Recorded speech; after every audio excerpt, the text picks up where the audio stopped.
to T3 dito sa TV5.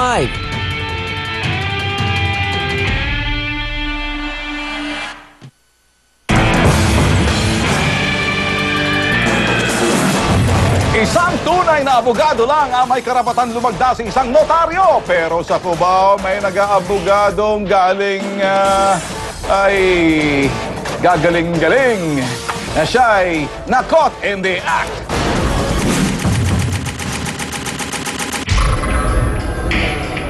Isang tipster ang dumulog sa tanggapan ng T3 tungkol sa notaryo publiko sa Cubao, Quezon City. Kasamang impormante, kilos prontong kaming nagtungo sa kanilang opisina. Hindi nagtagal, eto nang napitikan ng aming spy camera. Tagsa ang mga kliyenteng nanghihingi ng legal advice sa kanila. Kaya naman si ate abalang-abala. Caught in the act din ang pagpirma niya sa mga papeles. Yung mga taong nagpapanotaryo doon, hindi nila alam na hindi pa rin legal yung mga papeles nila kasi hindi naman abogado ang pumipirma. Matapos ang aming pag-oobserba, kami naman ang kipagtransaksyon sa kanya. Pwede mo kapagawa ng activity ko. Mga Love flight. IT. 150. Mabilis lang naman, no? Matapos reviewin ng bogus ng abogado ang aming dokumento, agad niya itong pinirmahan. Yung okay lang po, kasi wala po si Atty. Arellano. Okay lang naman yung authorize naman ganyan. Ayon sa 2004 Rule on Notarial Practice na ipinasa ng Supreme Court, abogado lamang ang kwalipikadong magsagawa ng pagnonotaryo sa anumang dokumento. Naku naman, Attorney Benedicto Arellano, talaga bang may basbas mo ang pagpirma ng iyong empleyado?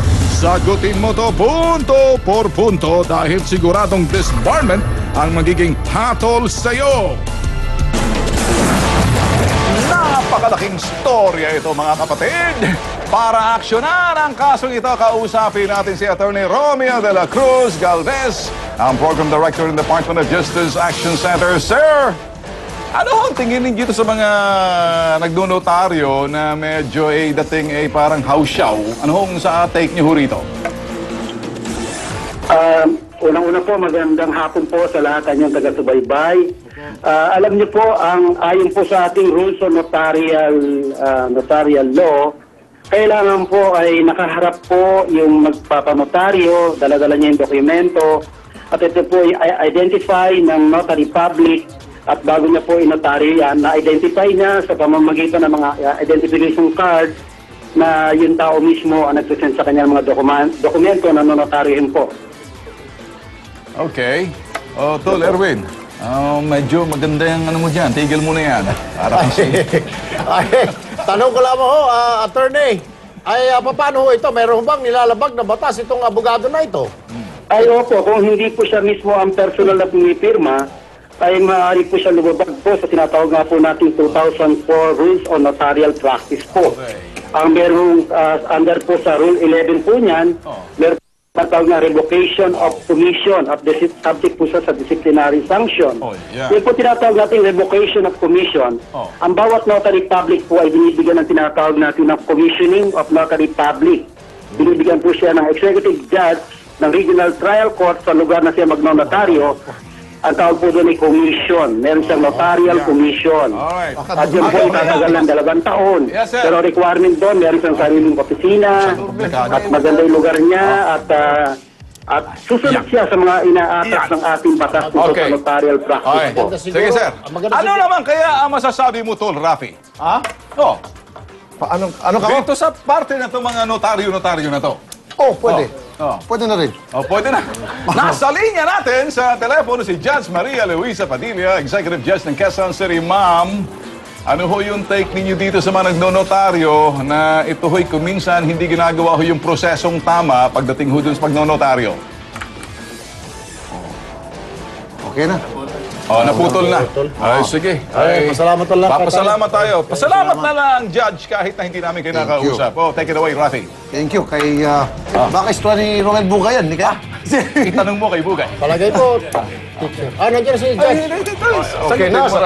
Rafi. Judge, maraming salamat po, Judge, sa inyong time sa amin. Mabuhay po kayo, Judge, sir. Magandang istorya. Ma'am. okay. Napakalaking story yan. Oh. Notaryo. Uy, Marami yan. notaryo, Alam mo ba na hindi ka maililibing pag wala kang walang notaryo yung Tama. death certificate? Ay, Ganon? Aba. Oh. Ay, mabubulok yung iyong bangka eh. Alam mo Kailangan na- pirmahan. Kinakailangan, pag ikay nagpakasal, kinakailangan, anong tawag doon? Pwede pirma Ganun din. Pwede pa. Otherwise, pay. Kasal. Hindi ba? Alam yun ah. Okay, ikaw, Rafi. Pagbabalik ng T3, isang kamanang tahanan ng walang habas na hinuli raw ng mga parak sa loob mismo ng kanyang tahanan ang kanyang anak na ito ngayon para humingi ng katarungan. Tulungan niyo po ako kasi dapat kong gawin. Dahil wala po talaga akong ibang malalapitan. Isang lola lumalaban sa prostitusyon at bawal na droga. Sasaluduhan na natin. Actually, last week pa ho ito. Mamaya.